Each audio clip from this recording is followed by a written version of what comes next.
Just imagine you are watching TV and chilling because it's Sunday afternoon, but out of nowhere, a ghostly face appears out of thin air and tells you that you are going to hell once the clock hits 1:20 p.m. What would you do?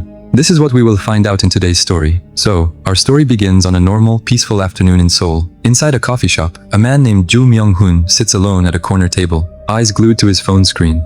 He is sweating heavily, terrified that something will happen to him at any moment. When the clock hits 1:20 p.m., everything changes. The ground shakes violently. Before anyone can process what is happening, 3 massive, shadowy monsters enter the coffee shop, smashing the glass door. The cafe explodes into chaos as the beasts beat the man. He runs into the street to save his life, but the creatures hunt him down and beat him brutally, slamming his body onto cars in the middle of the street. Before the paralyzed crowd can process what is going on, the beasts surround the man, press their hands onto his torso, and burn him to ash with a blast of blinding black energy before vanishing into thin air, leaving behind a smoking skeleton. What is going on? What are those monsters? Why did they only murder him when there were so many people around? Then, the scene shifts to a police station, where we are introduced to police detective Jin Kyung-hoon. He has a backstory that we will talk about a little later. Detective Jin enters the office, where his colleagues are attending a case briefing with their superior. The superior tells Detective Jin to investigate the murder scene. After dismissing the briefing, the superior calls Detective Jin over and asks if he wants to take a few days off, but he declines, saying, "I'm a detective, what else can I do?" Did something bad happen to him? He looks pale and depressed.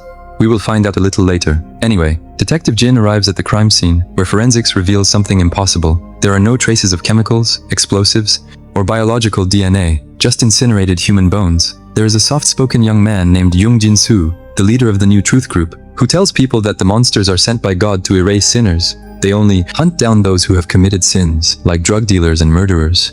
While showing matching footage, he reveals that before the creatures arrive, a ghostly face appears out of thin air and gives a prophecy stating when that person will die. It could be the next day, a month later, or years into the future. Afterward, Detective Jin and his colleague meet Young Jin-soo, where Jin spots his daughter, Hee-jung. He asks her why she is there and why she isn't in class. She tells him she is leaving right after this and departs. Later they talk to Young Jin-soo while riding the subway. He reveals that he grew up in a Catholic orphanage and first saw the creatures while traveling to Tibet. He was confused at first, but after searching for answers for 10 years, he came to understand God's wish is for us to live righteously. That is why he created his group, to guide people to live the way God wants. Hearing this, Detective Jin laughs and asks, "Does God not believe in human free will?" Here we learn that Detective Jin's wife was murdered. He asks about the killer. Hasn't he been released back into society? Can human-made laws truly deliver justice? Suddenly, a woman calls out from behind, "Chairman Young!" He has an interview to give, so he hands his phone number to Detective Jin before leaving. Detective Jin returns home and sees his daughter sleeping. He picks up her clothes lying on the floor, which wakes her up. He tells her, "We need to talk." Before he can ask a question, Hee-jung says, "I only attended a few of his lectures and I didn't miss school for it." While Detective Jin researches the chairman of the New Truth, a flashback reveals how his wife was murdered. That night, a struggling single mother named Park Jung-ja closes her stall and heads home. At home, she is surprised by her 2 children with a birthday cake. Her son is recording this memory on his phone when the ghostly face appears, calling her by name. It announces that she will die 5 days later at 3:00 p.m. Shocked, she drops to her knees. The scene shifts to a streamer wearing a skull mask, rambling about the murder. He broadcasts a video where a group of people beats a bound man who does not believe in God's will. The stream introduces the Arrowhead Gang, who claim they are doing God's work. The next day, Detective Jin returns to the office and sees the entire floor swamped with phone calls. He asks his colleague what the calls are about, and his colleague reveals that the skull-masked streamer leaked the victim's identity. Here we see Min Hye-jin, a lawyer from Sodo law firm. She is with the victim, the man beaten by the Arrowhead Gang. He explains that after attending a lecture, he was heading home when they attacked him from behind. He asks Detective Jin if they arrested all of them. Jin replies, "Yeah, most of them. Most are minors who aren't afraid of the law because they know they can't be sent to prison."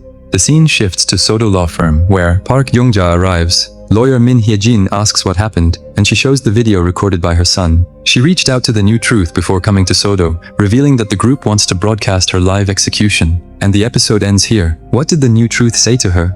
Is she going to die like the man in the coffee shop? Are these colossal monsters really sent by God? What is the truth? Subscribe for the next episode to find out. Thanks for watching, and I'll see you in the next video.